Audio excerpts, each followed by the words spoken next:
Okay, so I'm going to state the obvious here, but playing M1 killers in Dead by Daylight is harder than ever. With the new anti-tunnel and anti-slug systems that Behavior just pushed to the PTB, the entire foundation of how basic attack killers apply pressure is changing. And if these go live, wow, being an M1 is gonna suck.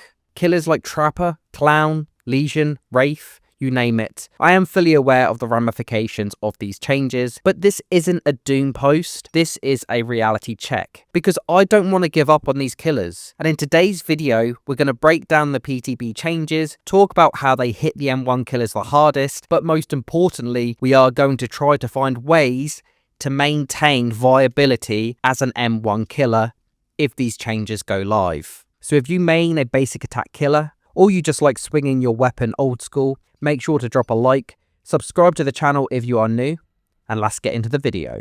So here's a very brief rundown of what's happening.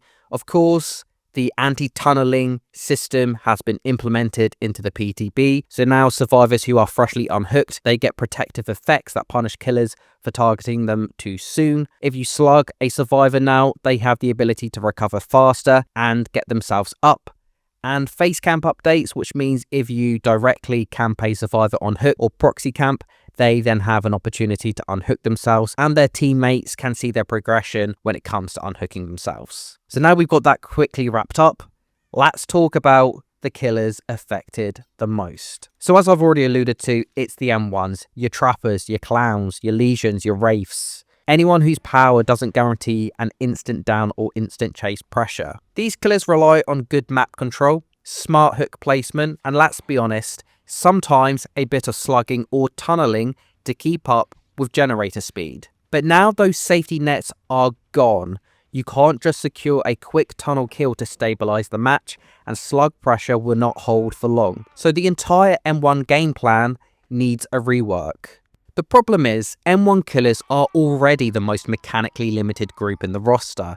They don't have Blight speed, Nurse's blink, or Wesker's chase control. So when Behavior adds systems that punish aggression, M1 killers don't have backup options. You can't pressure the map as fast, and you can't down survivors efficiently enough to snowball. This creates a tempo gap. Survivors can rush gens while you're forced to chase longer and rotate more carefully. But that doesn't mean it's hopeless. It just means we need to play smarter now and build specifically to survive in this environment. So what is the plan? How do we keep M1 killers at least a little bit viable and fun? The answer is pressure rotation and hook efficiency. Instead of focusing on one survivor, you're going to want to keep everybody busy. Injure one, chase another, kick a gen, rotate, repeat. You aren't tunneling, you're bleeding their time. When you hook someone, don't tunnel right after hook, move across the map, find another target and force survivors to heal instead of working on gens. If they unhook too early, you get a free mid-map pickup without triggering the anti-tunnel systems. Think of it like resource management. You're trading distance for time. The longer survivors spend healing and repositioning, the more control you will gain.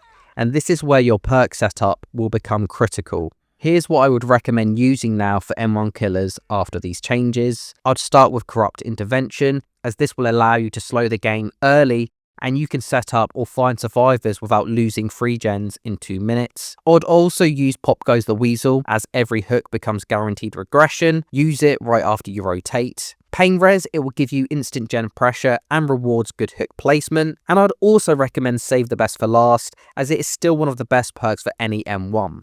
But if you want to alternate, you could also use Deadlock or Tinkerer, or if you're someone that likes to read auras, Nowhere to Hide is great for survivors lingering around generators, and Lethal Pursuer is brilliant, especially at the start of the game. But if we are determined to keep playing M1 killers, we need to make that mental shift. We aren't playing to tunnel anymore, you're playing for control. Your goal each match should be to injure multiple survivors early, force bad rescues or risky plays, convert hooks into regression, not kills, and end the match with survivors constantly injured and out of position. If you do that right, you can still get that 4K and it will feel more strategic and earned.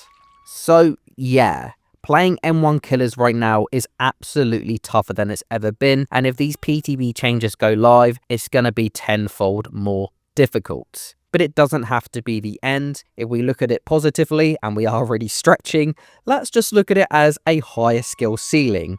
You can still win. It's just going to take more awareness, more rotation, and smarter use of your time. And let me know in the comments, which M1 killer do you think has the best shot at surviving this patch? Thanks everybody for watching, and I'll see you in the next one.